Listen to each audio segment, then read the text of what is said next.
Ooh, welcome to Bogside Chats, where we're talking everything DFK and keeping it casual for Franz and the soon-to-be here Guy Kid.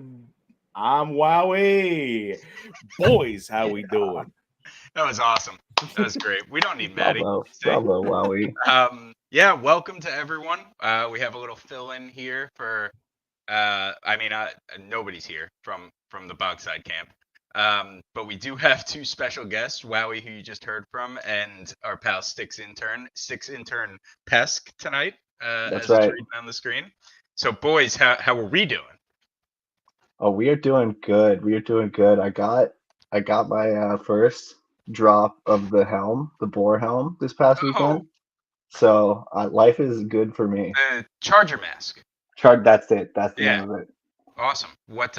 Any good stats on it? Yeah, it's pretty better standard. normal? It seems like the close to the min actually, but it's 16% damage buff instead of 15. Okay. Which I thought the min was 15. If the min's only 10, please call it out, chat. I would love to learn that.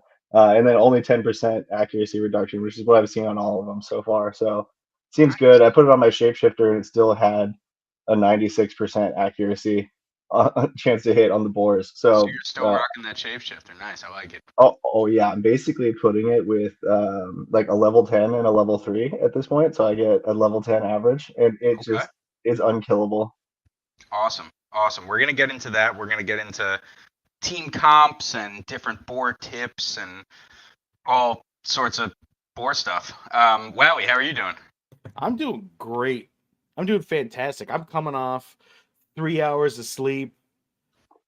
Nice. And I think like a dozen or so boar hunts trying to get something. Still haven't, but I mean, doesn't mean I can't be enthusiastic, right? I haven't gotten anything yet either. I'm very sour about it, as Guy Kid gets a drop every other day. I know. Yeah, I've noticed that.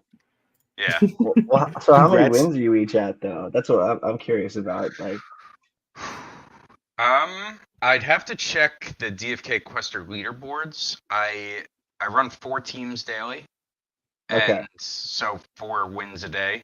Like I don't give up on any and like take my ball and go home. So whether there's a retry mixed in or not. Yeah. What about you, Wowie? Got it. That's the way to do it. I think I've fallen off. I was doing them daily. I was running like you. I was running 4 teams. But I've kind of fallen off, and I was like, I was doing 1 a day. I just gotta make sure I'm doing the 1 a day with the reset, right? And then because I was doing basically 2 every other day, I forgot. So it's been like, oh my god, please remember to do my boar hunts. They need to IMO create an alert system on my computer, so I get a little notification down there that says, "Hey, boar hunt's ready." That would be a good one. An alert for when your cooldown comes up, and we do have the kings of the alert systems here in Adventures in Defikingdoms in the chat. They have a nice tavern alert system. I'm sure they could whip something up. Oh, but hello to them. Hello, Dags. Skiller, what's up? Sarge with the eggplants. Love it. Nice. Huge. Yeah. So, cool. So I guess jump right into it. Apologies ahead of time. I'm not usually the host, as you guys know. Matty has a way of going from topic to topic smoothly, segueing. You're not going to get that tonight. It's going to be choppy, but we're going to have fun anyway. First thing, AMA today, or AMA last week as well, because we haven't potted since then. Wanted to shout out Christian Peter, the newest member of the DFK team. So congratulations to him. Congratulations, cool. KP. Yeah. And you saw him this weekend, correct, StycksIntern? I did. I got the chance to go have like breakfast, lunch, brunch, kind of whatever they want to call it, with Bolon and KP down in Oceanside, which is like the north end of San Diego. Nice. And it was a pretty good time. The lunch was whatever, but the crowd, the company was good. Like talking to the guys, lots of talk about just onboarding players, what's going on with Holiday, and trying to funnel people into that, which was interesting and fun. But I think KP is really, really good to have on the team. I mean, I spent a lot of time with the guy when I was in Austin for permissionless. We shacked up together. Yeah, it was a good time. But he's like really, really, really smart. And I think having him in the growth position, he really knows how to go out and leverage connections. I think better than most people out there that I've talked to, and I'm really just excited to see what what new initiatives start coming now that his head is officially in those team meetings. And congratulations to KP as well, obviously, as you mentioned. Was he different now that he's on the team? No, obviously, Was yeah, he it was beaming? He had an air of haughty, very superiority. haughty. Yeah, yeah, yeah. Like, oh wow, you're just from Mythic Squad, the Double A League. Wow, Hmm. yeah, that was very much that vibe. Awesome. Congrats to him. Some other things from the AMA. Expeditions got a lot of talk today, and expeditions are something I'm pretty excited about. I want to see what you guys are kind of thinking on them. It seems to me like, I mean, I know Dreamer came in and kind of said like, "Hey, we're not going to release them until they're right," and that was kind of him saying like, "Pump the brakes. This won't be out tomorrow." But it seems like Right. we're getting closer. Like when the team starts giving details on things, that's when I know that we're getting there. So, any Right. thoughts on expeditions? Well, just to build off what you just said there, though, when the team starts giving details on things, it means they've actually finally got some of those details ironed out. Hopefully, the ones they're giving us. And so I do agree with you. It does kind of indicate that they're closer. They did say before at some point, which I know never hold them to it, that expeditions would be the next big thing after the void hunt, the first void hunt. So I think we got to expect in the next few months, unless we hear otherwise, is kind of what I'm speculating Hmm. there. Yeah. What do you think, man? For expeditions? Yeah, I mean, there's no way it could just be speculation, right?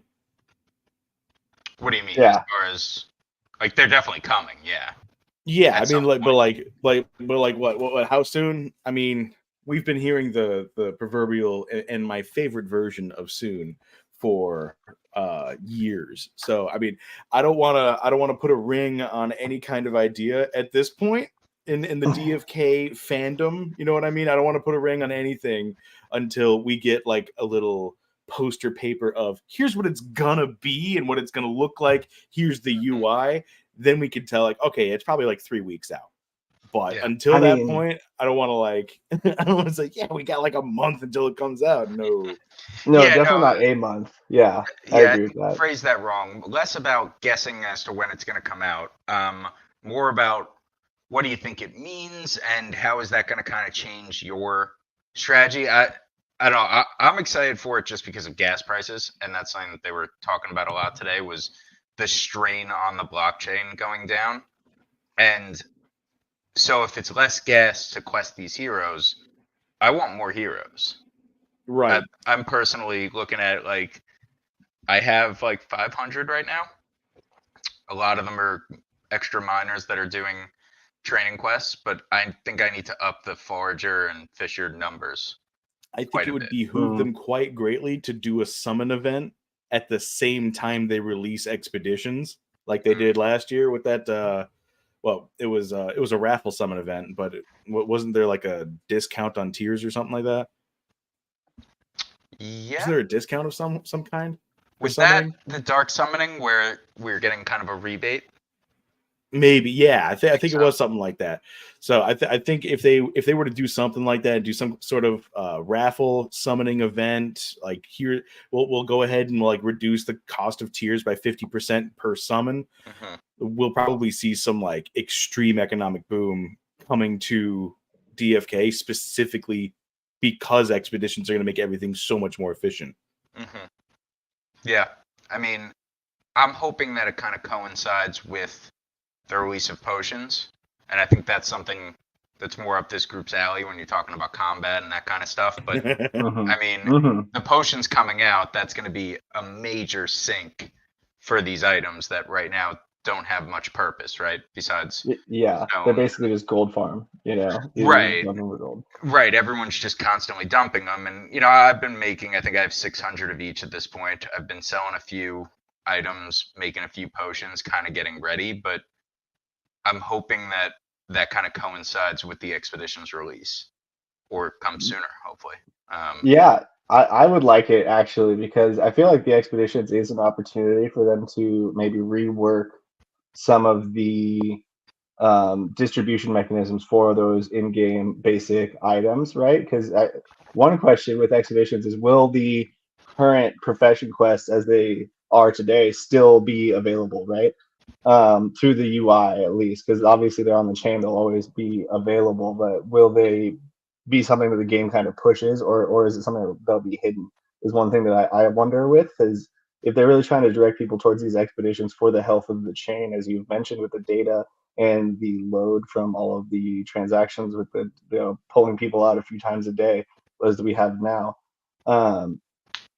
it seems like they really got to push it and push users towards it and away from what they're currently doing. And so I think changing the item rewards is one big thing. One way they could do it is increase moksha rates, right? That's something that's got to happen. I feel like at some point in the future. I'm not saying soon, but we don't get to a point where the next tier of runes is out and mokshas still take what they are today. I don't think that's really a viable path.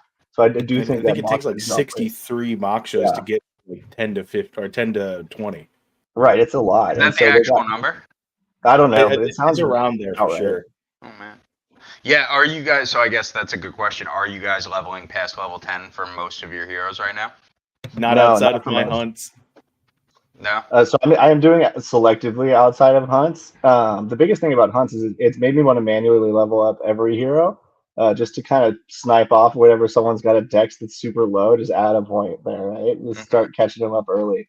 And I've been doing the hunts heroes like WoW you mentioned. I keep leveling all of those mostly because I want to play with the level 15 abilities. I haven't been able to do that yet on any class.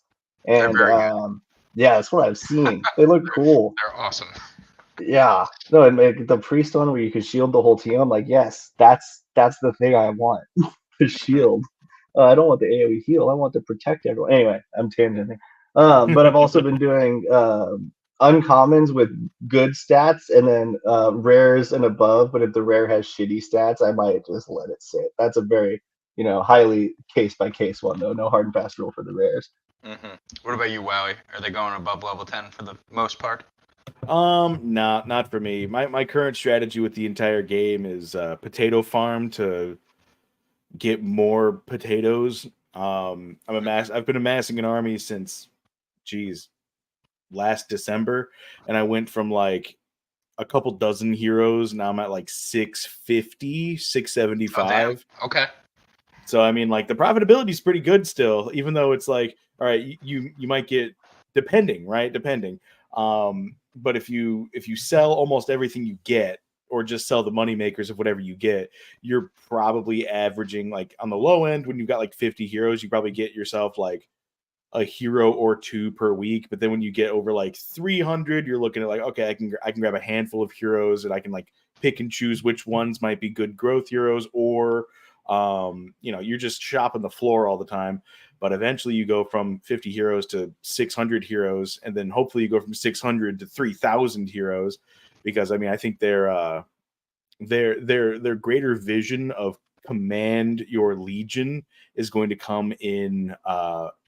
It's gonna be a slap in the face to people. It's like, oh man, I really should have picked up a couple thousand heroes when they were $1.50 each. Yeah, no, I think that's a fair take there. Yeah. So I think it might be a little exaggerated. I could see like mid hundreds. I don't know if expecting people to need 1,000 heroes is going to be, the average. I could see that being, yes, definitely for the top tier in the vision you described. But for average players, I would think mid hundreds. That's kind of where my wallet's sitting. And I mean, I do feel like I'm commanding a legion with it, because I field when I have enough time to do it, which is not every day. I'll be honest, but I can field 13 wins in boar hunts. That's what I've gotten the last couple days until Monday. So Saturday, Sunday, I got 13. Monday, I only got 11. Okay, you're definitely doing more boar hunts than most people, I think. I broke 50 last night. I don't know if I still have it, but I should be able to reclaim it tonight if I don't. The top 50 on the top 50. I thought you meant you did 50 boar hunts in a day, and I was no. Sorry. Have a little bit of an intervention there. No, but yeah, going back to the size of the army real quick, I think there's definitely kind of a shift with expeditions, right? Because to have that many heroes, unless you were going to consider DFK a full-time job, you needed a bot, right? Now all of a sudden you can command that legion without a bot, and we know the team. I don't want to say anti-bot, but maybe anti-exposing yourself to giving up your private keys. I think that's a fair way of putting it. Actually, yeah. Right. I don't think they have an issue with Helper or with anything else. I think they love those guys, but don't love kind of the issues that come along with that. But now with expeditions, you can have that legion. They can be productive without you kind of ruining your life to do it. So I think it's an interesting kind of flip in mindset that he's going to be able to have. Yeah, I agree. I am looking forward to it. I have a bunch of heroes sitting on a degen summoning wallet just to keep them separated from my jobbers so I don't level. And I'll be honest, with expeditions, it'll be really nice. I'll be able to kind of directly test the expeditions compared to using a service like Helper, which I love. I love Helper; it's amazing. But I mean, I like that's a really good point. So I will be doing that experiment. Once it comes out. People who aren't using bots, right? People who aren't using Helper, which, thank you, blessed be to the Zellies. Helper is incredible. But it empowers those who either don't have the means to get a bot, or have those reservations of keys, right? It enables the people that I can't, like what Skiller was saying, right? 150 heroes is my limit. It's probably because he's sitting there and it's like, man, I'm throwing in 2.5 hours setting all of these things up to re-go and do all this stuff again, when I could just come back in and get a report on all the jobbers I've sent out and click the do it again button. Yeah. So I mean, it won't have the hands-off, completely hands-off approach, but I mean, it will save you 1,000 clicks a day for DFK, where you get to enjoy the majesty of the rest of the game rather than just the strategic setup of going to Profession Quest. Right, and that's the part of the game that we enjoy, right? Being able to cruise the tavern, see what you can find, looking at the bazaar, trying to flip and a few things, make some jewel there, and obviously playing duels, playing boar hunts, and stuff like that. Mellow Green Giant makes a good point here. That Dreamer did describe it as a premium feature. I'm thinking we see 1,000 jewel, maybe more. I mean, because they were kind of already going into kind of the justification of well, you're within a day, you're going to be saving, 30% of the gas that you spent. They were kind of already showing hey, whatever you put in, you're going to be making that back and saving on gas fees. So I think it could be a larger number. I can't wait to see the difference in profit margin, honestly. Yeah, it's going to be interesting. I agree. I was going to say what Mellow Green Giant just dropped in the chat is, I was not going to say, I was going to ask if you think it'll be a big lump sum, like the discount on the bazaar, or do you think it'll be a per hero thing, like the first two?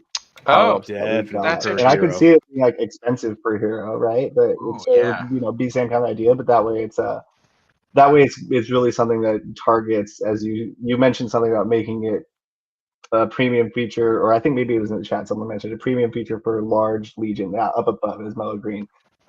Sizable siegel balance to support a large legion. So I think that's something that they could do to really make it so if you want to scale in your heroes and have them all get the benefit of this, however they set it up, their version of gas reduction automation questing, if it's per hero, that might make more sense, especially as far as taking Jewel off the market, if that's an ancillary goal. Yeah, I didn't think of it that way.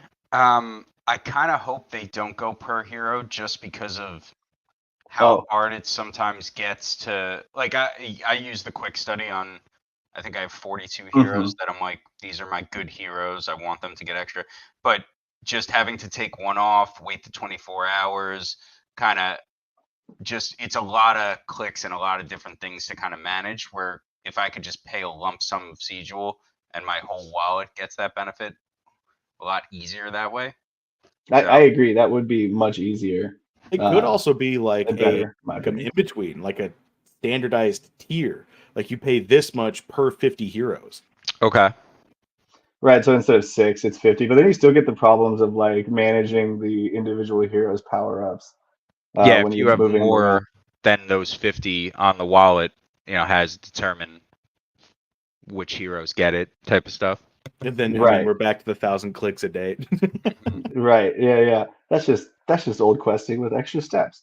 No, I'm joking about that. And so the one thing that I can think of to push back on this idea that it's going to be really expensive, is that it's something that they've been pushing for a long time for like mass adoption by the users, right? And how many of you, in all honesty, have the maximum Bazaar discount 5,000 Siege Jewel, right? I don't, I don't either. I don't think a lot of people do. I think a few people might.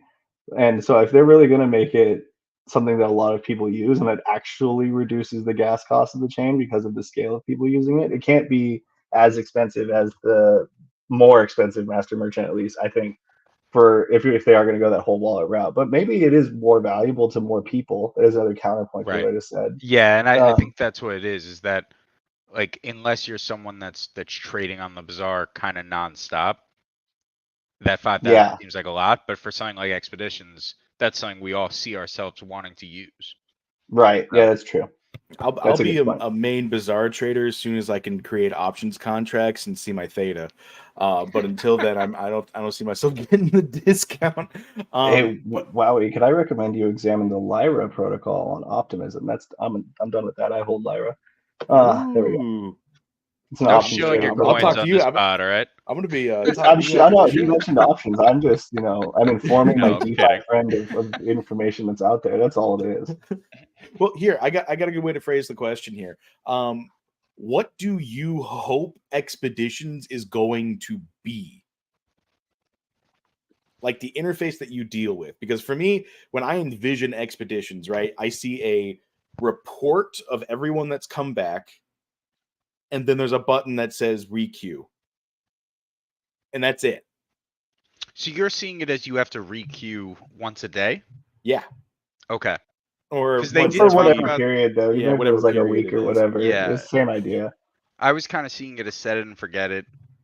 They could be going on but I don't get the rewards until I kind of Maybe they'll do it kind of claim like them how to pets requeue. are, where they're good for a couple days. I don't know. I kind of think it's going to go the way Franz just described, but the pets is the thing that throws a kink into it because you Right.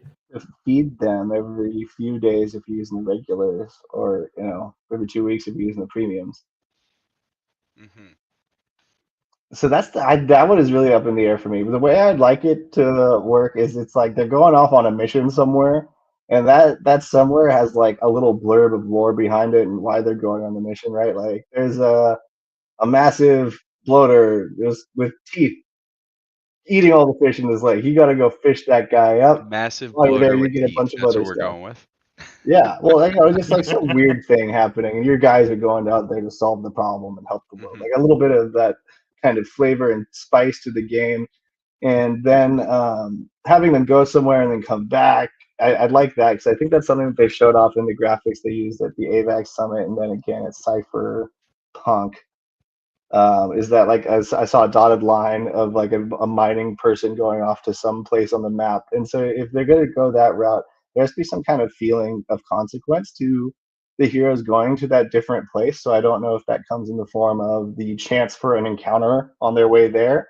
So like say you send them off on the quest, it rolls a die, and oh, you have to fight this fight really quick, otherwise your quest doesn't work.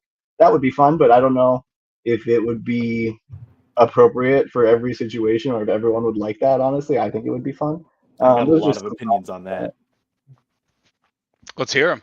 I got a lot of opinions on that StycksIntern because I feel all right. So the way we got it right now is basically level 0, right? We ain't leaving home, right? And we're gonna see territories on the maps where we're gonna see, like what you were saying, with this type of resource is available in higher quantities in this zone over here. You have to travel there. It's not at home. You got your home jobbers, and then you've got your exploratory transportation jobbers, right? Your good ones that can stick up for themselves. Those are going to be the ones at a little higher level. It's going to be required higher level profession level as well as survivability level, right? Because if you do have a chance encounter, you don't want to just get knocked out. And I'm sure they're going to be like, if you die, right, you're not just going to get sent back home. You're going to stay where you were until you regain your HP over time, right? And then you could choose to like either evac and go home or continue on your way, right? It just puts a bump in the road. But for all intents and purposes, we're going to have our home base jobbers, and then we're going to have our separated high level jobbers getting sent out on specialty. And so on specialty, is that you think you're gonna have to kind of pay attention more to the happenings in the game and like the timers going on and where the bonuses are and make decisions based on that? That's kind of what you're getting at. Yeah, that's when you're going to need to see the whole Stratego map and the timers on everything. Yeah. So we're seeing that as kind of separate from expeditions, though, right? Yes. So expeditions, I think, is going to be a requeue feature for home base, home jobbers, right? Probably a lot more for low level, like XP farming, right? XP and resource farming. We may even have the chance to like what it's doing right now, where it's like, okay, you have level 0, you've got level 10. We're eventually going to have 20, 30, 40, so on and so on. But those are going to be the home base jobs where you're getting the basic stuff. Your Moksha runes are going to be in the specialty environments. That's where your higher drop chance is going to be. So, and you're saying the specialty environments aren't going to be expeditions? No, I think expeditions are going to be a requeue feature for homestay, and I think so like here's delves my problem or with dungeon that. delves or wagoning. Your whole theme. I have a problem with your whole theme. You don't go on an expedition to your home base. You go on an expedition outside your home base. You're taking the word, I think, a little too literally there. Well, I think in a game, at least I don't think it's too literally. No, you come and do an expedition, you find out you're just doing the same quest at your home base. That's not an expedition. That doesn't warrant renaming the system, which is it's just a name. Yeah, I feel like we're kind of mixing the same system. I feel like we're kind of mixing expeditions, which are meant to just lower the gas and stop the mundane questing, from StycksIntern. What you were describing to me seems more like a PvP journey where you're taking a group PvE, and you're gonna did I say PvP? Yes, PvE journey. Yeah. Where you're gonna be traveling somewhere. You're gonna all of a sudden run into some boars or maybe some other animals. Who knows? Have to fight them. Continue on your way. I mean, that to me is travel versus expedition, which again, not aptly named expeditions. Got it, but yeah, it could be the new user interface for all questing. So it could be all questing, all transportation goes through the expedition menu. Okay. So that's where we'll see our quest board, as well as what's over here, what's over there, and we'll see the timers as well. So because I agree with StycksIntern, it doesn't make much sense for this to be called expedition if we're not going anywhere. Yeah, I don't know. I just see it as like it's a kind of a blockchain transaction, right? So like you start it, you end it. I don't think we could affect it in the middle there. You know what I mean? Oh no, that's fair. But yeah, okay. But so they have their server though sends some transactional data to the blockchain, right? That's how it knows you've won and can issue your rewards in a boar hunt. So maybe you submit the transaction, it goes to the server does a roll, it sends the hey, he's got to do a fight data, and then you got to do that fight, right? So I could just see that working with how they have the server architecture. I mean, I don't know the details, and I'm not a person who knows enough to know whether anything I'm saying is even feasible. So heavy, thick grains of salt, kosher, preferably. But I could just see it. I could see it working out where it's part of the questing. But I do kind of get once I take that home base idea out of it and just get to your main point, Wowee, of it's the basic quests with a new skin and a gas reduction feature of this kind of stake time instead of set timer that you have to use. I get your analysis there and your analogy. I think it makes sense. Yeah, it's definitely a lot of fun stuff to come though, with kind of discovering how all this works as things get released. It's going to change like the macro environment, honestly. Yeah, no, absolutely. I mean, everyone's going to have a steady flow of resources. I mean, not just the people using the bots today or the people actually grinding. Yeah. I think there are a lot of people out there that have heroes but aren't using them because, I mean, what are we really making right now with the high gas prices? It's a very small amount that you're actually profiting, and there's a large section of this community that is doing it for the profit, and there's nothing wrong with that, Right.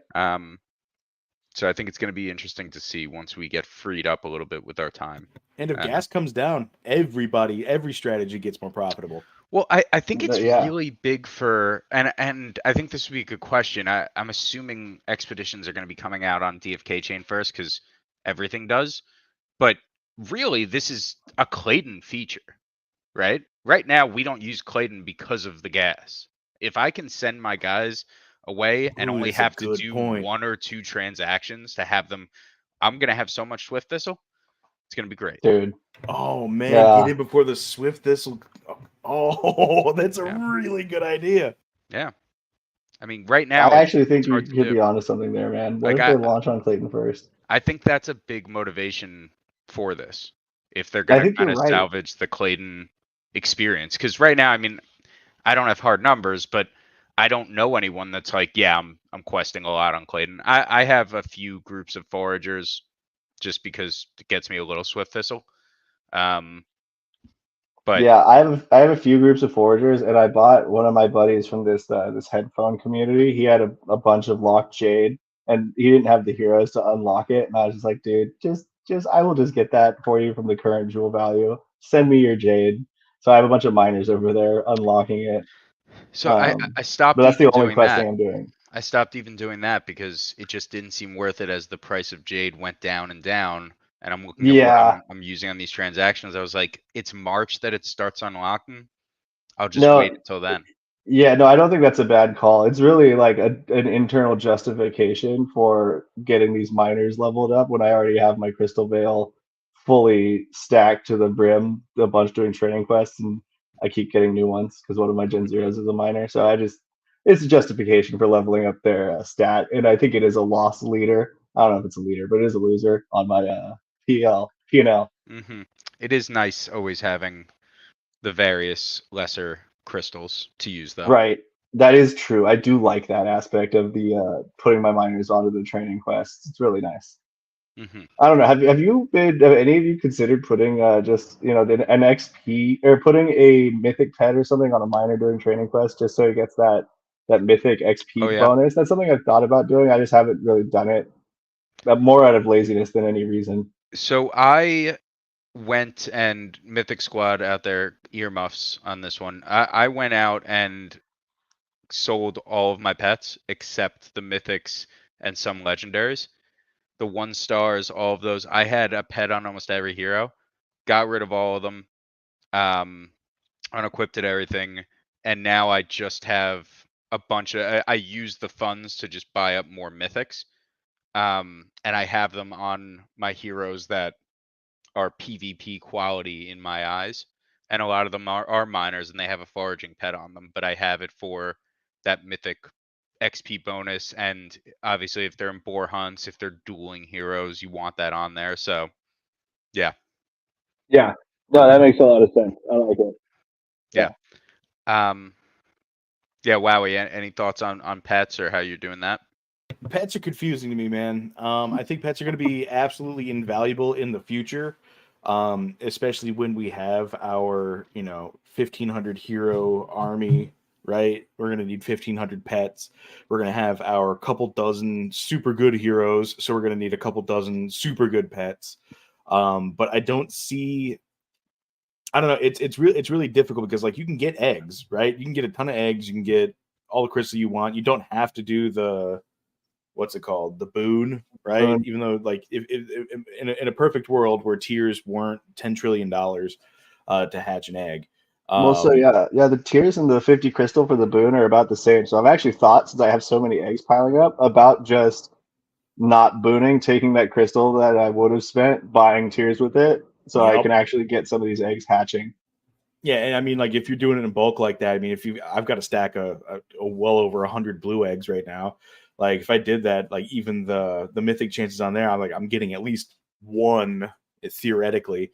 But I think that like they're going to be very specialty items, specifically in the use cases of PvE and PvP, right? So our super, super, super good pets aren't going to be used for XP farm, which is what they're used for right now.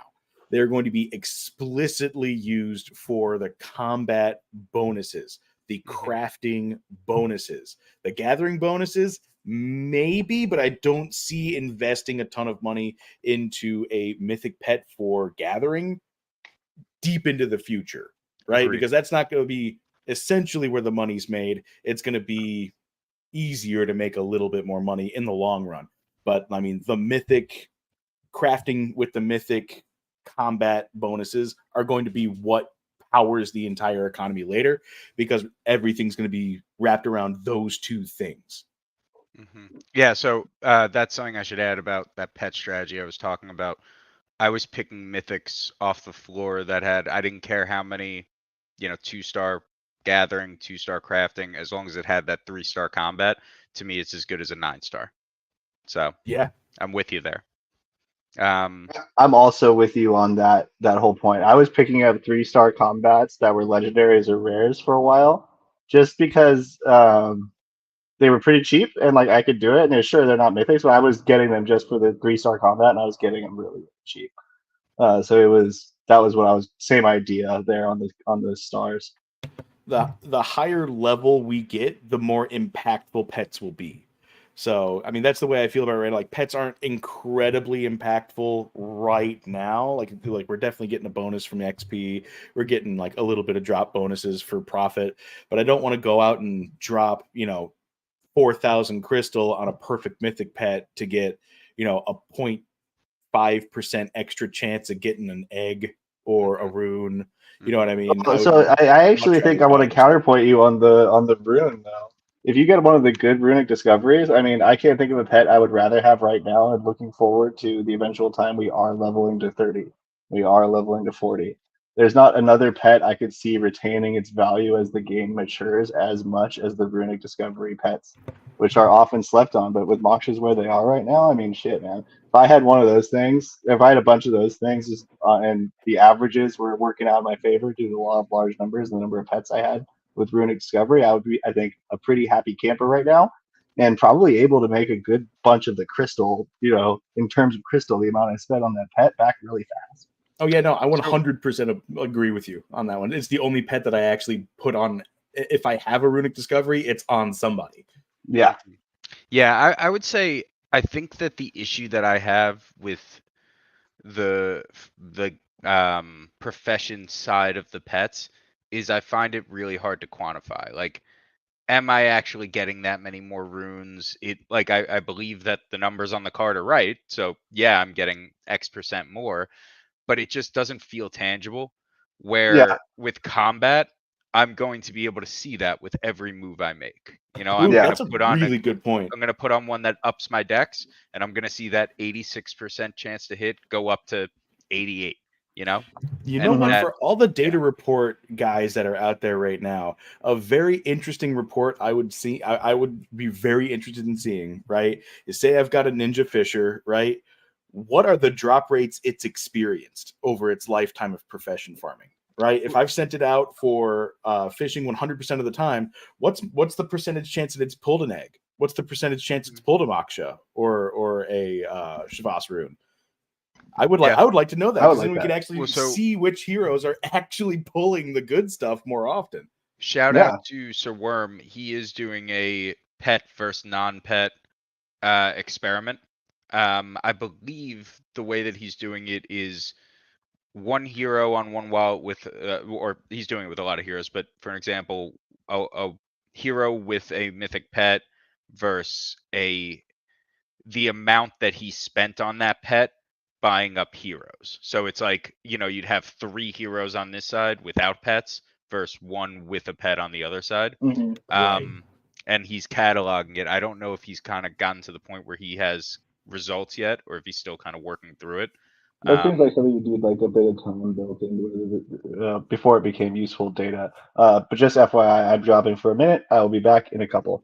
Well, that's okay because we have someone hopping on right now as well. Oh, the tag out. Welcome up, to Guy Dogside Kid? Chats, where we're talking everything DFK and keeping it casual. Starting the I show am over. Guy How are Kid, you? and I have been negotiating with a terrorist for the last hour. Really? Franz, how you doing? You've been negotiating with the terrorist, you said. Also known as my 1-year-old. Okay, that's what I was giving you the opportunity to kind of throw that in there for anyone out there.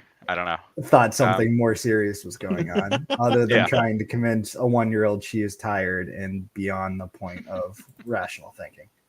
Nice, very nice. you doing? Well, you just missed StycksIntern. He saw you hop in. He decided. So he's to like, get I gotta out. go. Yeah. Yeah, we were just talking expeditions and just questing in general. I think maybe this is a good time to segue more into the combat side of things, which Ooh. I think the crew that we have is, better suited for that. Speaking of, I haven't done my boar hunts yet, so Perfect, because they've been staring at our faces for too long. We can get that needs to change. we can get the boar hunts up. So, Wowee, I'll pose the question for you. I feel like we haven't heard from you as much lately. I want to get your take on boar hunts and how things have been going for you, and what has been kind of working, what hasn't been working, what you like, what you don't like. I don't know. Actually, just talk about whatever you want boar related. Free reign. Yeah. We go. So boar hunts are awesome. Number one, first and foremost, I'm so glad we actually get to try the game out in a even though this is technically a test environment, it's a non-test environment because we're getting stuff. We're getting paid to test right now, right? I just absolutely love it. You can really tell the design, like the thought that went behind the design of the entire encounter, because usually the way you like as a typical player, the way you attack a challenge, right, is there is a puzzle here in front of you, right? I've got my team that I normally use. It's my go-to team. It's worked for me forever. I don't want to change it. These are all my favorite characters, right? And I'm going to use them for every single thing to try out, right?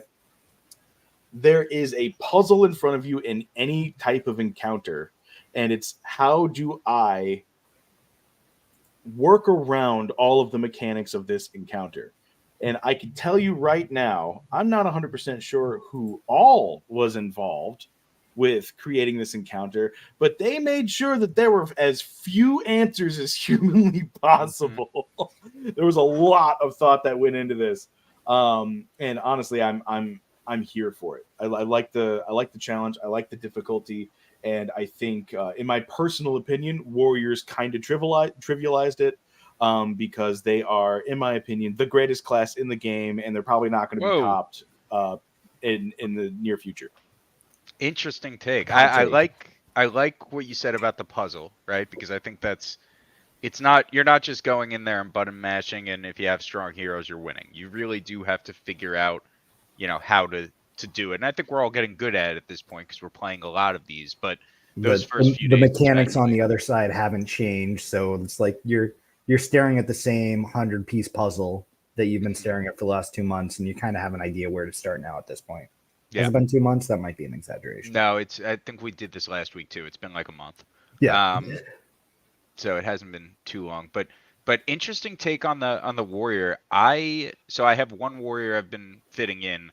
I think I have a combo with him that I like, but I don't see him as. I guess go into a little bit of why you say it's the best and everything. Maybe I'm not playing it right. Okay, so Warriors have been my absolute go-to my entire life. Like, I've been a Warrior main in World of Warcraft for, let's see, what's the clock say now? About 20 years. They are the absolute go-to. They're the GOAT, greatest of all time. But specifically in DFK, they've got the perfect mixed bag that you need for boar hunts, right? They've got damage resistance, number one, which is what the knight's personal job is supposed to be, right? They've got a taunt, which is what the knight is also there for.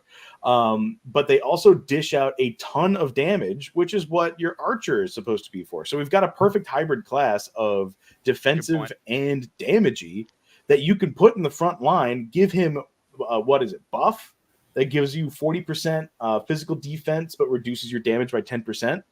and then you just go to town on damage. And because both the warrior and the knight come pre-built with a shield on, you retain that block rating.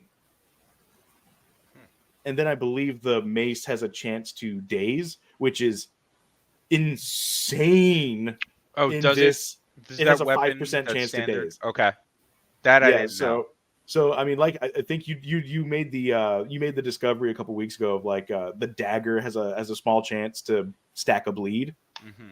The mace has a small chance to apply a daze effect, which in this turn order, where if you go into the hamburger menu and check out the speed of the little boars, the agility, I think they've got like 29 agility, like compared to your own guys. Like they're going to be passing. Sorry if you can hear my dogs chewing on his. No, he sounds like he's having a good time back there. But I mean, comparatively for agility, the boars are going to be pretty passing fast. you.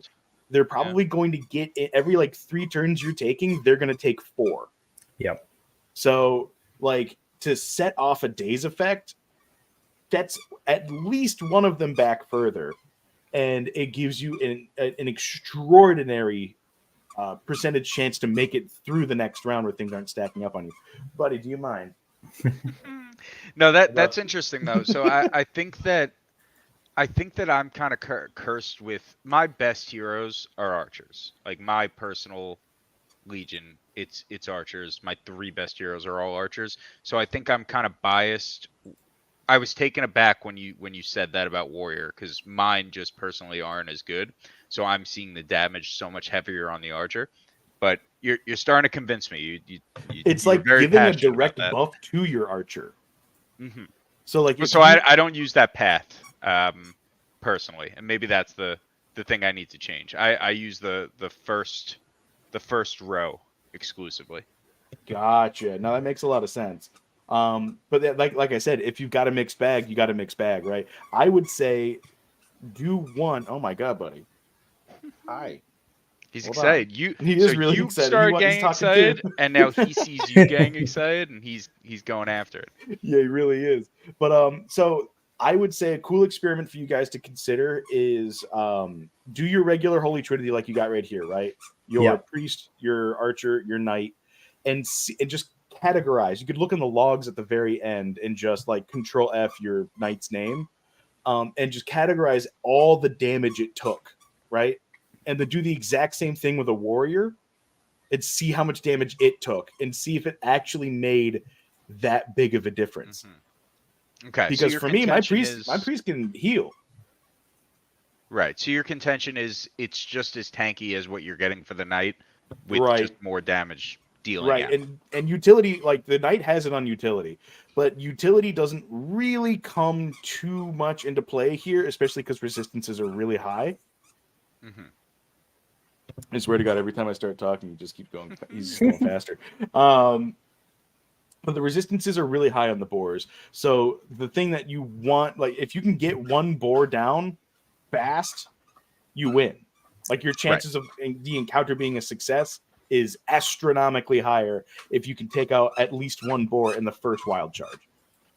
So what path are you using? And Guy, I'm going to take you off the screen real quick and put the warrior up. The warrior codex up. But let us know if we my should next switch back over at any this point. won't be super interesting. Everyone will die.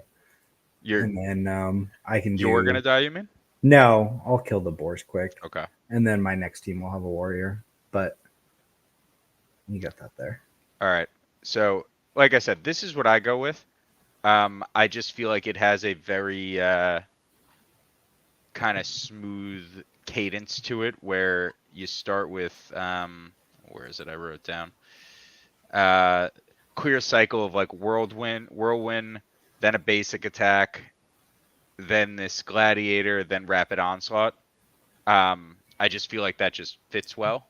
So before Wowee goes, because he's gonna have the correct answer. So I do the same thing for the first point. I do the lifesteal for the second. I do the taunt for the third. And then I do for the fourth, the one on the right. Yeah. Fourth is the punish. So my rotation is basic attack, bleed, punish. Okay. That's a good one rotation. One thing you mentioned about the lifesteal, I got to shout out the Jewelers. Dags was here before. I don't know if he's still with us, but I thought he made a very good point. He said, with lifesteal, it's never worth it unless it's broken, unless it's a broken mechanic. Yeah. And I agreed with that and kind of liked how that sounded. So I avoid that, the 10% lifesteal. I don't know. Wowee, are you Yeah, it's an extra tell like us 9, different? 10 health. I'm curious what the math would look like. Yeah. So in the longer the fight goes, the more valuable Bloodthirst gets. Yep. Okay. Yeah. Like makes sense. just period. It's because you're getting 9 health per round. So after 10 rounds, right, you got 90 health, which is in some cases half of an entire heal. Okay. Yeah. So, all right. I take it back. Dags is wrong, and he got it from SI, and he's wrong. So. well, it depends. wrong. If you're going for the burst, maybe you don't want Bloodthirst. Now, that rhymed unintentionally. But I mean, if you're like, for me, I've been going back and forth between the second tier. Oh my god, buddy, please, how are you doing this? So it's between the tank and the third tier for you? So on tier 1, I'm constantly doing Gladiator Strike. Okay, Gladiator Strike. So that's the one I'm using as well. I do like that it combos with the basic because you have to mix the basics in. You don't and have all we're trying to do is stack bleeds. It's basic attack, Gladiator Strike, basic attack, Gladiator Strike, basic attack, Gladiator Strike. Like, that's really all you're going for. And if you have like a wild charge coming at you, or you're in exhaust, we're going for a punish, or we're going for rapid onslaught. Mm-hmm. Okay, so I play Warrior very differently from Wowee, but I agree with his basic premise that it's the best class. My favorite build, Franz. I just heard you guys talking about it, so I like this Gladiator build. When I'm going with the Gladiator build, what I'll typically do is I don't lead with a basic attack on my Warrior's first turn. I just lead with that Gladiator Strike, and then I open with Rapid Onslaught, and then I'm drawing a Nuzzle onto that front Boar, hopefully by after my first round. So that's just out of the way, and I can prep it to die as soon as I have a window, and get the other 2 down to health. Or down to half with an archer. But to Wowee's point earlier about Warcry, so my actual favorite warrior build and my favorite comp for this has been the Auk comp, Archer Warrior Knight. I'll go Warcry at level 1, tier 1, I mean. And then I go, and if I'm going Knight in the front, I go the 10% bonus health at tier 2. Right, so you have a tanky warrior in the front and a damage dealing warrior in the middle. It's Archer Warrior Knight, and both the Warrior and Knight are bruisers. There's bruisers, but the Warrior is the one with the taunt. So I go 10% health, then the taunt, and then Gladiator Strike. And what this lets you do is it lets you do the Warcry buff that Wowee was mentioning, which by the way it stacks twice. So I usually use it every single turn on my War. Do we lose him? Oh, I think we did. Yeah, he's just thinking. Yeah, give him a second. He's rebooting. Yeah. Oh no! Did you not hear any of that? No. No, we lost you like 2 seconds ago. We heard a lot of it. Oh, Warcry stacks twice. Yes. Yeah, we got that. Okay, and so you cast it 2 times in a row with my warriors. I literally try to cast it every turn unless I can't or have to do something else. And I pick up the Gladiator Strike just to use when a window for killing a baby boar comes in. It helps with your burst. But other than that, your Knight with Mighty Strike, because you can pick up Mighty Strike instead of Taunt because your Warrior has Taunt, and because your Warrior is double boosting its attack and its accuracy with Warcry, you get your Knights up there hitting for high 100s every single turn. And that is really nice. And then you combine that with an Archer going full left build, right? And I just go multi-shot, rapid shot, multi-shot, rapid shot, and then kind of like see what things are doing. But that's my opening 4 moves with the Archer. And with that setup, I can typically get another 1 or both of the boars and have them both 1 or both of them primed to die. And then I eat the first wild charge. And then if a boar is still alive, I'll use my warrior's taunt then to take the mama boar, distract her so I can kill the other baby, and then it's easy cleanup from there typically. So wait, so let me stop you. Going back to the Warcry thing, right? Because I think that was a lot of information and a lot of it was good, but I don't know how much I digested because we're going through things kind of fast. So on it down, the war cry, something I've been struggling with, and I think with a knight, the way you were describing it, it works a little bit better. I have archers that I pair with the warrior that are faster than that warrior, right? So I'm having a hard time getting the stacks on. Because the thing about the turns is that Yeah, I could see that. a turn is kind of an individual thing. You're not Right. putting this on for 2 turns of everybody. Right. And when I really started noticing that, I use a thief that is very high agi.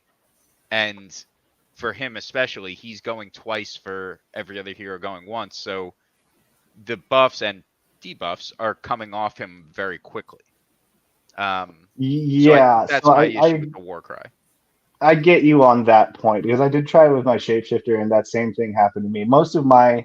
I'm doing this with a bucket of potato heroes, so they all typically have like none of them are so fast that they get pushed out of order very much. Like it'll happen slowly over the course of the game, like on this one, but I don't unless the boars push me out of order with a daze or something. They're typically in the same order every turn. So it is kind of an implicit assumption in this build because that's otherwise you're right. You can't get the double stacks if your warrior is too slow. Mm-hmm. Yeah, there's a lot of different builds you can do with the warrior, which is why it's my favorite right now. Like you can do the standard DPS. So I do have a fun game where I went archer warrior. Oh yeah, archer warrior. No, you go ahead, Wowee. I'm gonna try to find. You can stack up double war cries like turn 1, right? So especially if you're going for. I didn't even do that. Oh yeah, right.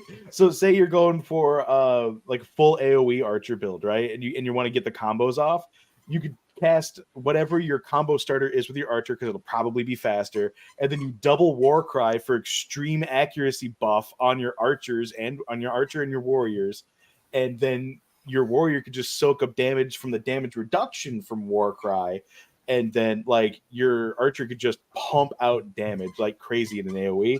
And then you can go whirlwind on your warriors as well, just to throw in the extra AOE. So like you could set up, your combo builder on your archer. You could double war cry, get a little bit of AOE damage, but for the purpose of increasing accuracy and decreasing damage taken, maybe even silencing, right?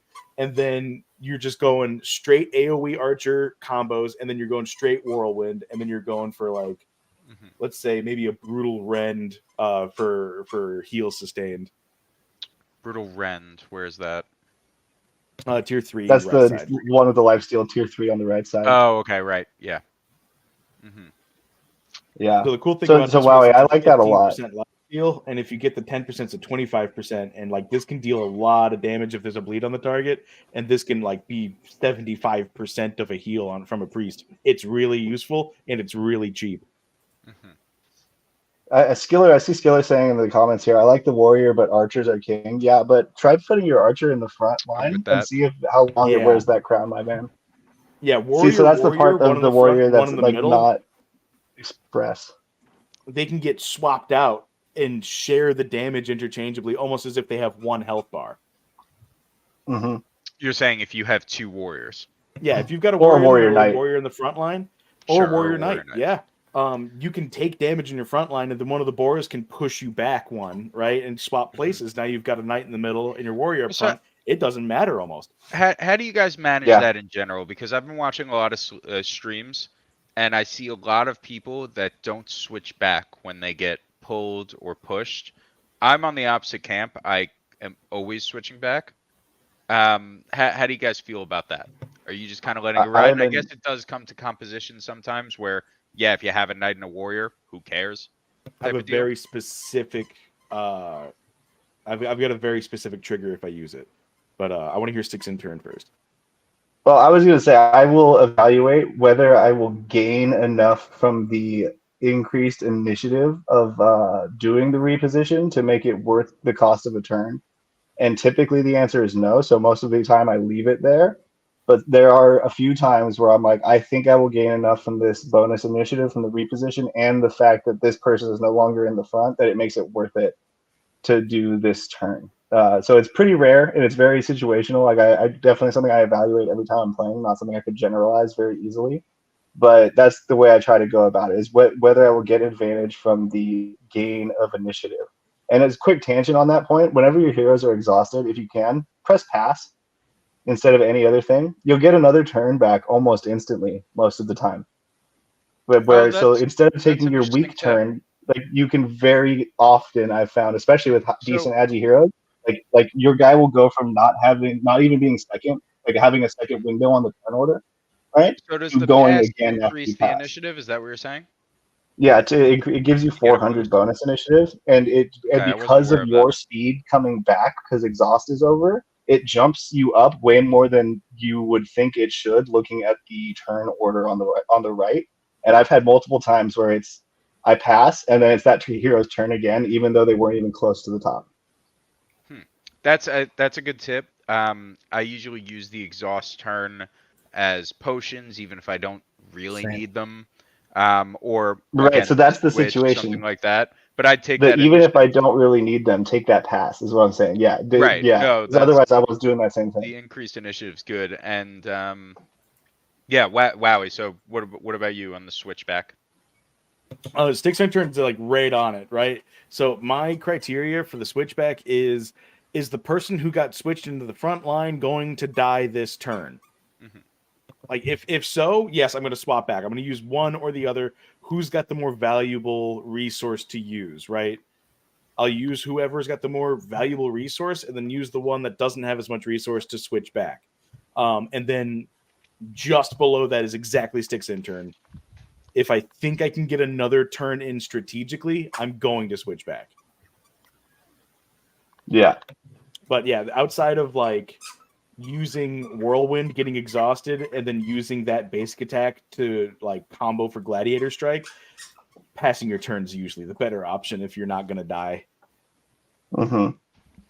Yeah, I mean, I find that you get to the combo faster doing it. Right. Right. Yeah, that tip on initiative with the turn pass is something I wasn't aware of. I'm excited to see that in action. I haven't used pass turn yet because I didn't think there was any kind of benefit there. But I think Warrior really came good. out.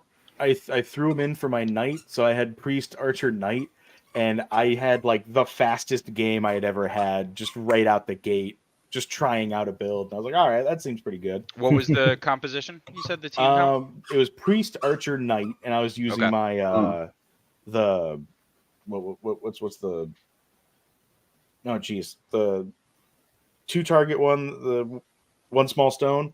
I was using 1 small stone strat, and then I was using Warrior Frontline to just be extra damage. I not only did I kill both of the little boars within the first wild charge, but I mean like I think the big boar didn't have like 3 turns. Like it just died super fast because I was able to stack bleeds up. The 1 small stone I think is interesting. Because when you're looking at the Pierce tree, right? I know we can mix and match the different things, but I kind of try to look at them as their own trees when like assessing this.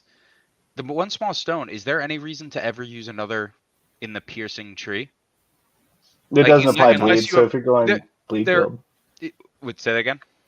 Well, so while he's trying to stack bleeds, I assume that he is using the piercing arrow at some point just because the 1 small stone doesn't give a bleed. Okay. But that would be, otherwise I get where you're coming from though. Yeah, looking at it in a vacuum, it's lower mana cost by I think 2. I think it's 13 compared to 15 for the first tier Pierce. I don't know, like, yeah, if you have 1 guy left, like there are always situations where you want all that, 150-ish damage on 1 guy. But with the increased crit chance, I just find myself when I use that tree, and I use the multi-shot tree much more often, but when I use that Pierce tree, it's just 1 small stone over and over again, just hoping for those crits. I feel like that's it depends the change on the situation that needs to be made. for sure. I think there it really depends on your hero stats. So I have really struggled trying to play 1 small stone, and I think primarily that's because my archers are a sack of potatoes. And none of them have a good enough crit rating to really support it. Like Wowee talks about crit farming, and I'm over here and I play the game and I'm miss farming. Like literally, it's like I'm missing at least half of my small stones, and it's like how is anyone getting wins at this? Yeah, literally missing. Yeah. So that is why I don't really use it, because most of my potatoes can't support it, and I think from a sustain And we lost him From again. that sustained perspective, I agree. Hold on. He's just thinking. From the sustainability. Sustained might not damage get him. perspective. There it is. It's You jumped on us again. no, I know. I'm back in time now. Sorry, time loop, temporal distortions. Anyway, from a sustained damage perspective, I think the piercing arrow does more because it does roughly 200-ish to 300-ish damage if you get some crits, plus the bleeds, which is a sneaky a lot if you get them stacked. And the one small stone is more for like trying to get that crit and do a big burst, in my opinion, right? So I think one's sustained, one's burst. So the burst comes from the piercing mixed with the crit chance. So it does say you kill one boar, the piercing or the one small stone actually affects the big boar way harder than anything else.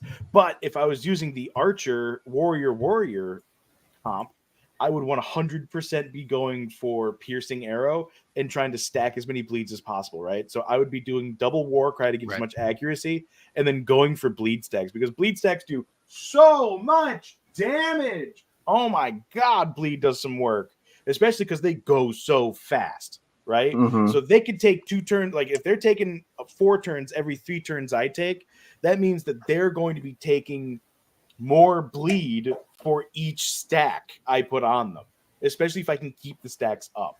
And then it's just a matter of time, right? So if they're taking 50 damage at a max, right? 50 to 75. I think the big board takes like 75 damage on a max stack. But, no way. No, it's got to be more than that. Really? I've seen them take 100, over 100 from a bleed before. Really? Well, that's my point, though. Like, how many turns, how many rounds total do I have to keep up bleeds for everyone to just die off? Not very many. And with Warcry, if there's a bleed, there's silence going on. So say goodbye to Nuzzle. Yeah. Because you go punish, right? Punish is what unlocks that silence. I don't think you can. No, just Warcry. Well, no, you need the combo from punish for it to work. You do? Oh, yeah, if punish was used, yeah. So you don't need a bleed. You just need to use punish. Bleeds are what activates the punish combo. And I was going to say that's actually a trap, Wowee. You don't need to be worried about a bleed if you're going for that silence. You just need to use punish if you want to get the silence from Warcry on the next turn and just accept the fact that it's not going to do as much damage because it's not bleeding. But that's going to be a really fast comp for sure. That's a fast, easy comp that probably almost everyone can pull off right now. Yeah, the bleed warriors comp and an archer. Is that what I'm hearing? Archer and 2 warriors. Yeah. The bleed comp isn't something I've explored much. Same. I might need to give it a chance, seeing how excited you guys are about it. Well, also, I think honestly though, what I do play with when I have been getting this accuracy buff since I've been getting it, I liked the bleeds because I would miss less frequently, but I really liked rapid shot because I would miss less frequently. Like rapid shot is so good when paired with the warrior. In my opinion, I wasn't playing left build on the archer, and now it's the only one I will play. Oh, that's mostly what I do. I just And I know everyone wants to lean away from the exhaust moves. Everyone seems to hate them, but just having the ability to, the wild charges come at times when you're not expecting them sometimes, and being able to hit for, 600 damage is shit.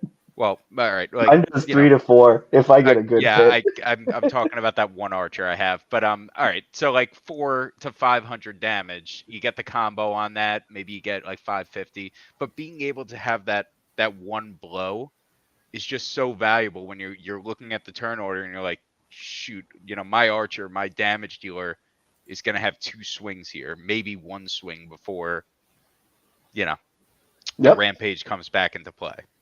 No, I've been in that exact situation a lot, and I love having the ability to just let my archer waste like a turn. Basically, you're taking a turn debt, right? Because you get kind of screwed on the back end. But cram that extra turn into the damage on the board right now, so it dies.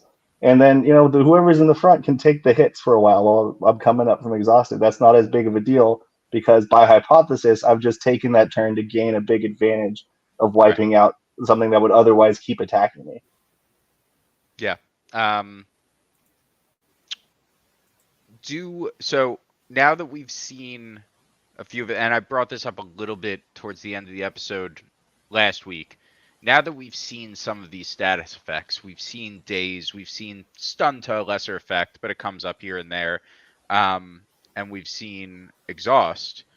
Does it change the way that you guys are kind of thinking about the abilities and ranking the abilities? And, you know, I know one combo I love is, and I think, SI, I think you mentioned this on your pod or one of your spaces, but the idea of exhaust and then dazing someone who's exhausted. And it's like, all right, you can go in another 20 minutes. We'll see you later. Right. Like, just take a seat. You're not making a turn for a while.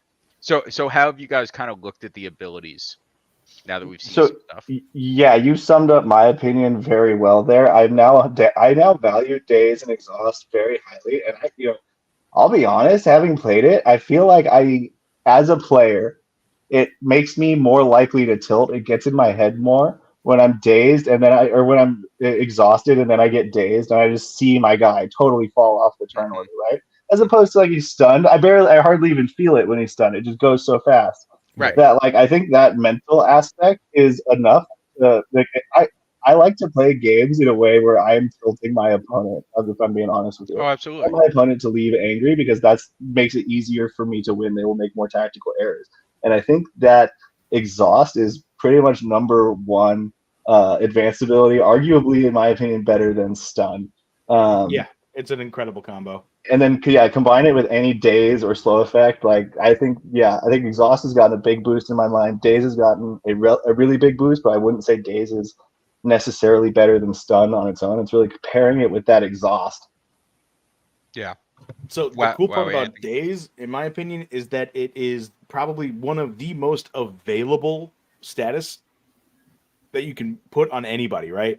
Yeah. So, I mean, out of what we have right now, warriors, archers, and knights can daze, right? And in the codices, almost everybody else can daze too. So even if, like, I apply a daze effect to any kind of opponent, right? They get a buff immediately that they were recently dazed, and they have a 50% daze resistance. That's only a coin flip. If I can get them slowed and keep pumping the daze effects in, even if they've got a higher resistance, if I've got just like 3 turns on top of them to get a daze out and get another daze in with that slow, now I've got 6 turns. And if I get another one, now I've got 9 turns. You know what I'm saying? Like, you can basically, I'm sure there's going to be diminishing returns sometime in the future, but right now that combo is absolutely the strongest theoretically in the game right now. Like, stun by itself is by far the best status effect you can do, utility wise or turn order wise. It doesn't matter. Stun is still king, but I mean, nothing has a better combo than slow and daze.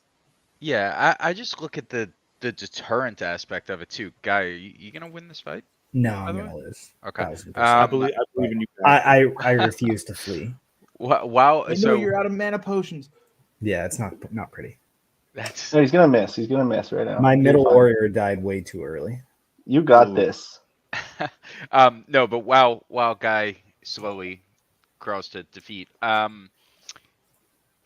think the deterrent aspect of it is big too, where when we're in a PvP setting and you know that your opponent has a daze ability handy, I'm not going to want to use that big archer move. You know, if it kills somebody, yes, I'll use it. But besides that thing's man on the bench, because I know the second I exhaust myself, he's going to take the opportunity to use that daze. So having it in the holster is almost better and more important than actually using it. Just like you want to execute it when you got the right chance. Mm-hmm. If you get a couple misses in a row, Guy, you might have this. Like if that boar misses you like 4 times, my priest is gonna wild charge. Nothing. That's the problem. Oh yeah. Oh. So yeah, I can't use priest literally right before I die. Wow, yeah, I appreciate it. Me, I can't use priests. Be easy. Shout out to him. The guy's trying to convert me. I watch his replays. They seem to work just fine for him. I hate him. You don't use them at all? I don't use them at all. I field 13 teams without using a single priest. Isn't that stressful? Not at all. No. You don't run into like you get critted and all of a sudden you're behind the No. I do a retry.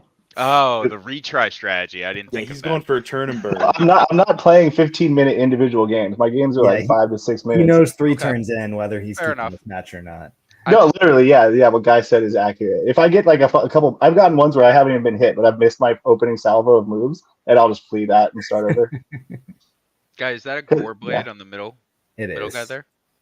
Nice, very nice. Very jealous. Yeah. So How pretty. many equipment drops have you gotten so far, Guy? 3. 3 team. Well, we. Two weapons and a helm. Yeah, same. Oh, you have 3 too?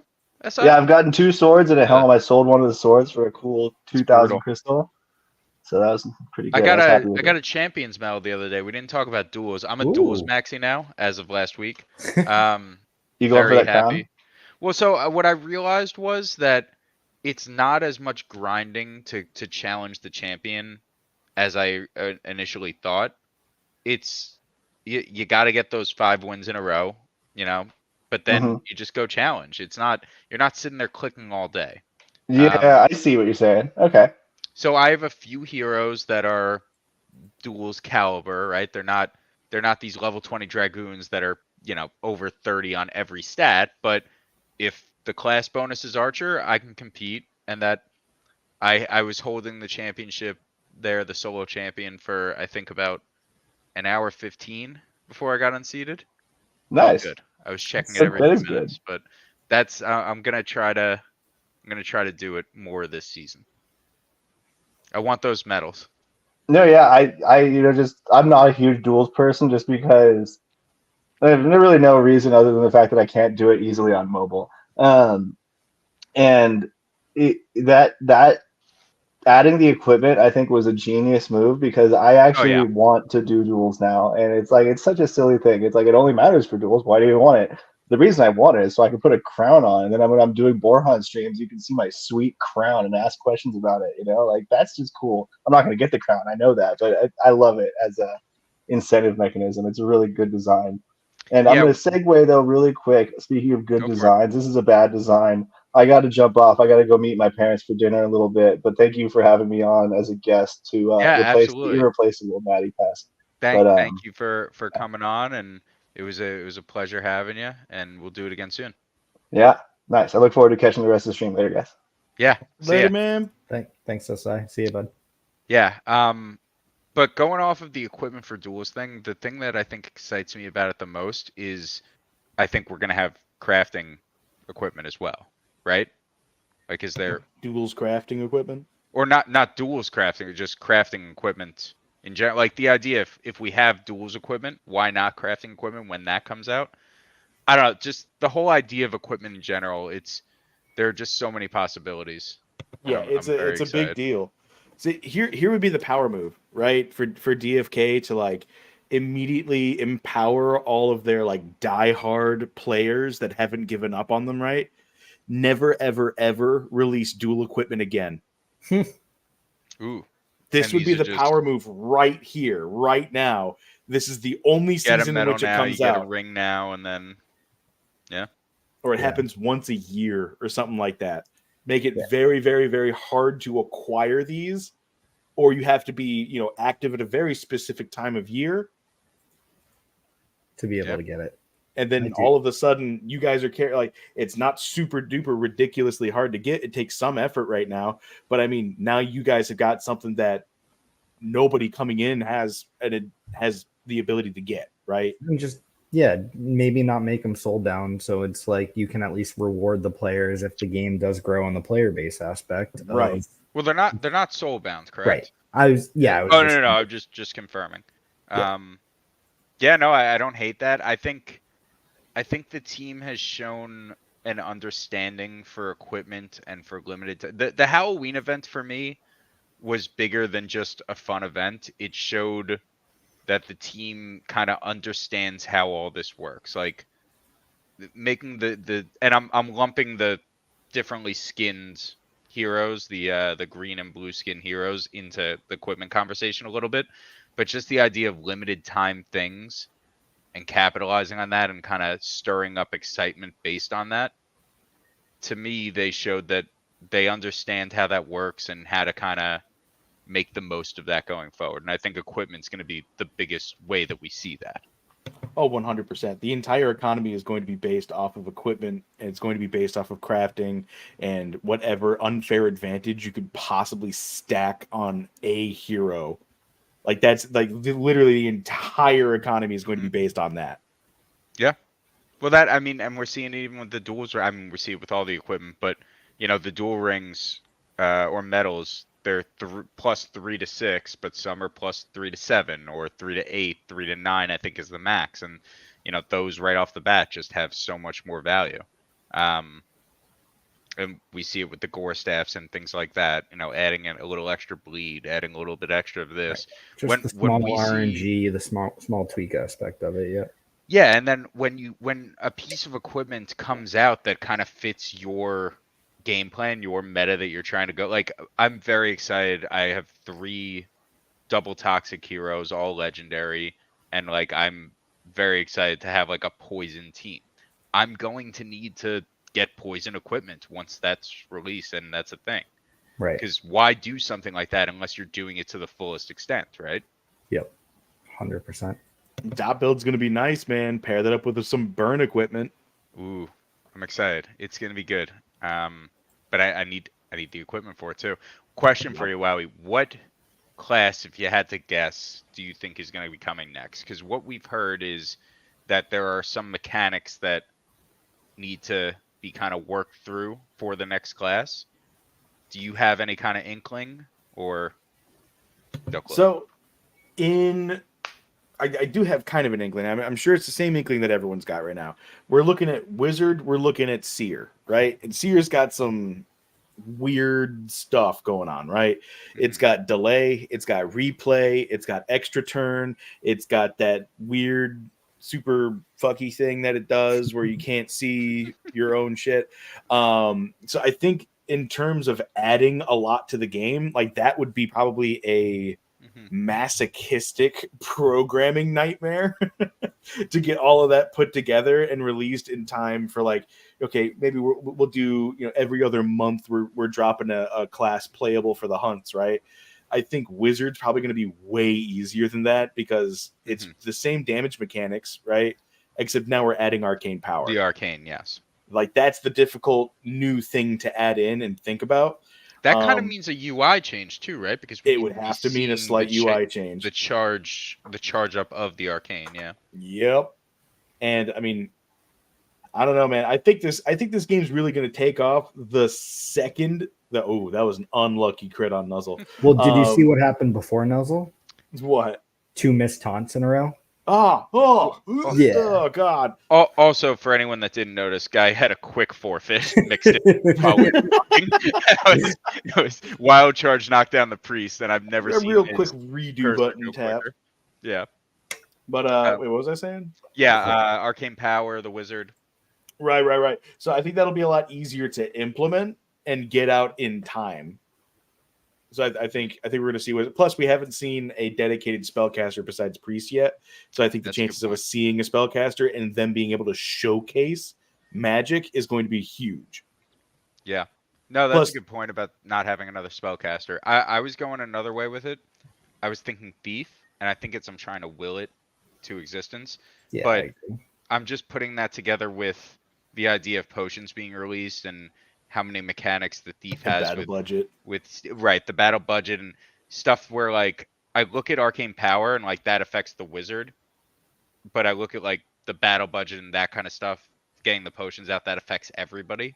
So I'm hoping that it's the thief, but I would love that as well. But like not to put like a curse on us or anything like that, because I love the thief. But I think thief being one of the last ones to come out would make the most sense. Okay. Why? I would think that thief and you made me very sad with that, but it's thief okay. And probably pirate would be probably one of the later ones we got to come out. Pirate needs the most rework. Thief fills the role that warrior does right now. Plus, I mean, they've really got to nail down battle budget. They've got to nail down resource usage. They got to nail down how much they're going to allow us to use versus blah, blah, blah, blah, blah. And then all of the thief things that come with how they manipulate how they manipulate the Did inventory. we lose him now too? Is probably what he was talking through. How they manipulate the battle budget. Yeah. Yeah. I think that's where he'd be going with that. Yeah, and I think he's right that Thief is probably not going to be next. I figured if I say it enough times, I have a mythic Thief that I really like, and I'm using him in boar hunts right now successfully. But I really like to see the codex with it. I'm pretty sure I'm going to get a rampage here, so I'm going to have to forfeit again. What do you mean? Like, did you just kill that boar? Like, you pretty sure you're going to get a rampage, or you're gonna No, get a so rampage? what happened was the big boar went off of exhaust, and then the very next turn, the little boar died to a bleed. Oh, yeah, so you're going to get a rampage. Yeah. Well, I have 2 chances for a taunt. Okay, and we just got a message from Wowee that his internet went off. Oh, So, nice. So it's good streaming with you. Yeah, we tried having guests on. They both bailed at various times. Matty's not here. You know, it's me and you, Guy. Got my taunt off at least, but this is still not looking pretty. Yeah, this you got to get a heal on that priest there. No, I don't. What if did the rampage happen already? I taunted. Oh, okay, nice. Very nice.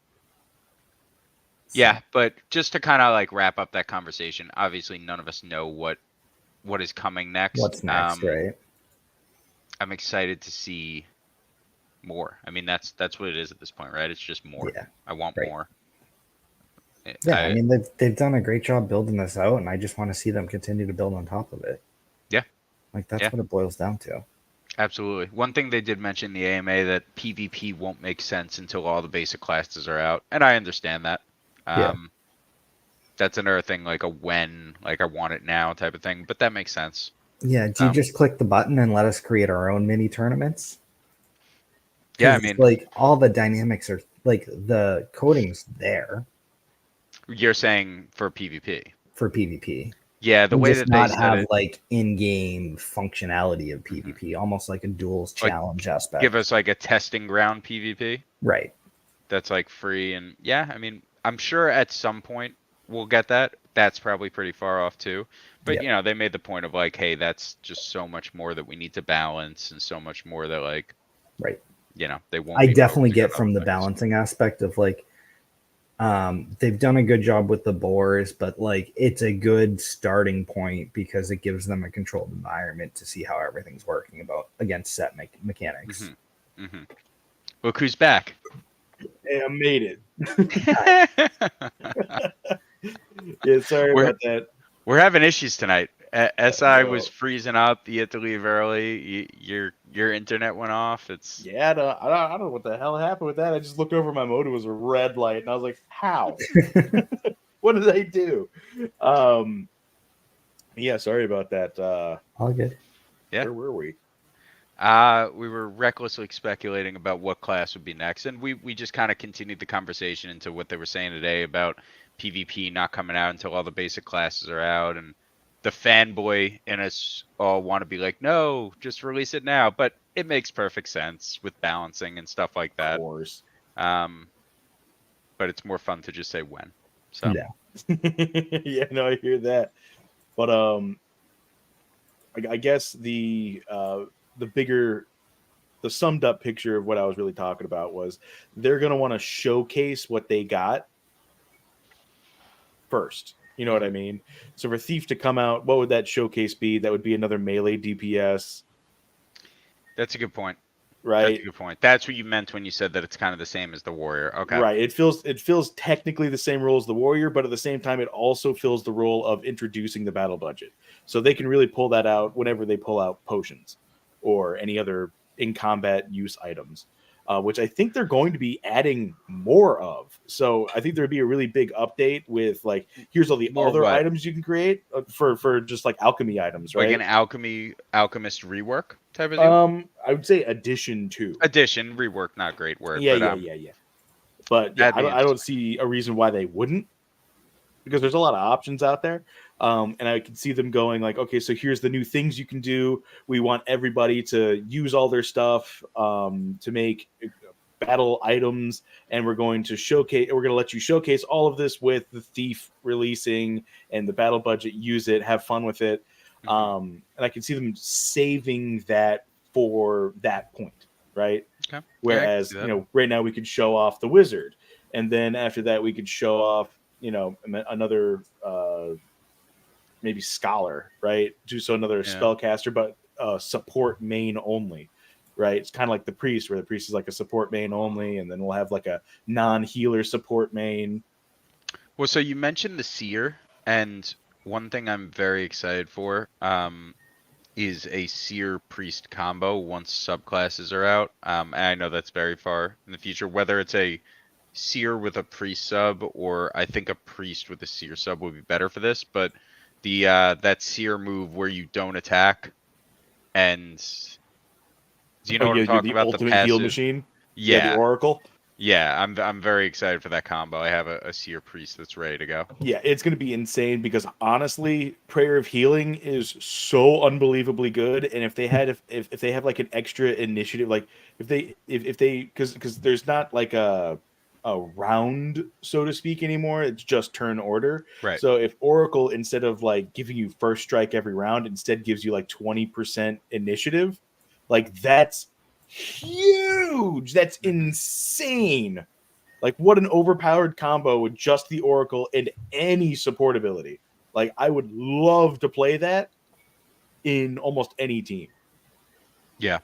Yeah, and it's interesting. Another thing that build agility on that. Well, build agility on everything, I think, is what we're finding out. Speed is king. I agree. Yeah. Ninja subs on everybody. Done. Yeah. Yeah. So this game's really going to open up as soon as subclasses come out. Yeah, and they mentioned today subclasses wouldn't be out until all the classes are out, and again, that makes sense. Yeah. One thing that I'm thinking, I think that we see subclasses before we see the extension of each of the codexes for the 10 pointers. Because I could see we're at level 20 now, right? So I could see those extra 5 skill points being attributed to subclass. Because right now we have extras. Once we get to level 15, from 15 to 20, we're accumulating skill points that we can't use. Let us throw those in subclass and play around and have fun. You still keep the cap at level 20. Yeah, I feel like the level cap being extended would be like a release feature. Right. Like, here's Defikingdoms 1.0. Do whatever you want now. Level caps unlocked. Yeah. Yeah, we're going to be at level 20 for a long, long time. Yeah, I would imagine so. That way, yeah. I mean, just think of what you were talking about, subclasses and then abilities, like character traits. That's so much from a balancing perspective. I don't envy Hubert and Workhorse going through that. What? Yeah. That's got to be so much fun. Yeah, I mean, it's with what they have out right now. And the other thing, for new people joining the game, I think we've all had discussions about this from when the first codex was released, but just like, how complex is this going to be? Is it going to be like not easily digestible, right? I think with the level 20 cap and these limited skill trees that we have, I think it is the perfect amount of digestible, but also complex and interesting. Yes. Like, they didn't water it down so much that it's boring, but obviously it's not the full codex. I think it's in a very good spot. Yeah. I mean, even to say this, like, Warrior Archer right now is probably one of my favorite builds. Just from what we've seen, what we can use. Like, Warrior, meaning Warrior with an Archer sub? Yeah. Okay, because of the added dex? The added dex and the added crit chance you can get from the dex. Okay. Yeah, that's an interesting one. I've been saying Ninja as the sub because of the dex, agility, and luck. Oh, yeah. But I mean, and I don't know if I'm opening up another can of worms here. We're already an hour and a half in. Sorry, man. All I eat is worms. But, like, it's the idea of these classes.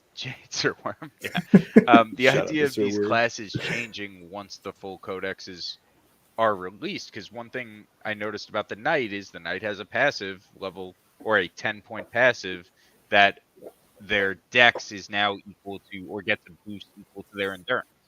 And something people have been complaining about is, my Knight can't hit anything. Dex don't put dex points in just yet. Like, it's kind of accounted for, right? Right, in at least one place. And level 10s is where the game really lives right now, right? Like the level 10 abilities, the tier, are those tier 6s? Yeah. The tier 6 abilities are where the game lives because you're meant to get multiple of them. You're not locked to just picking one. You can choose any of them at any point in your leveling journey. So, I mean, for them to account for the lack of accuracy and then make us choose, okay, what do we want, more utility, more damage, or the ability to hit more often, right? For us to make a choice early on with that is honestly probably going to be a huge differential for how everybody plays the game. Mm-hmm. Yeah, I'm interested to see the different metas that come out. Once PvP comes out and we're able to kind of play against each other, that's when I think the real metas are gonna kind of surface. There are a lot of different ways to solve the puzzle of the boars, and they all work, right? And I do like that there's different ways to solve the same puzzle. Yeah, definitely. And none of them are easy, right? There's not like, oh, you want an easy win on the boars, just do this, this, and this, right? You still have to play through it and be paying attention and stuff. But once we kind of are battling each other and able to use those abilities on each other and stuff, we saw it with DFK Fight Club, just the mental side of that. Right. Kind of putting someone in a mental blender, so to speak. It always felt good when you had someone on kind of locked down. So that'll happen here too. Wowee, anything else you wanted to touch on before we kind of wrap this? This was one of our longer episodes. Matty's gonna be jealous. Yeah, it's a specialty of mine by accidentally making everyone's stream go longer. No, man, like I could literally sit here for hours and hours and hours and hours, endlessly speculating and being opinionated on literally anything. So, I mean, it's probably better to cut me off than to go on. Well, like I said to SI, we'll do it again soon. We'll have you back on as this all kind of unfolds. It's just new stuff to talk about each week. We said it last week. Everything that comes out, our speculation is getting a little less reckless. We're talking about just a little more reality behind each of it. Exactly. It's true. It's true. So with that, this has been another episode of Bogside Chats for our guest Wowee and StycksIntern, and for myself and Guy Kid. Thanks, guys. Is that how Matty usually ends it? Sure. All right. Have a good one, everybody. See you guys.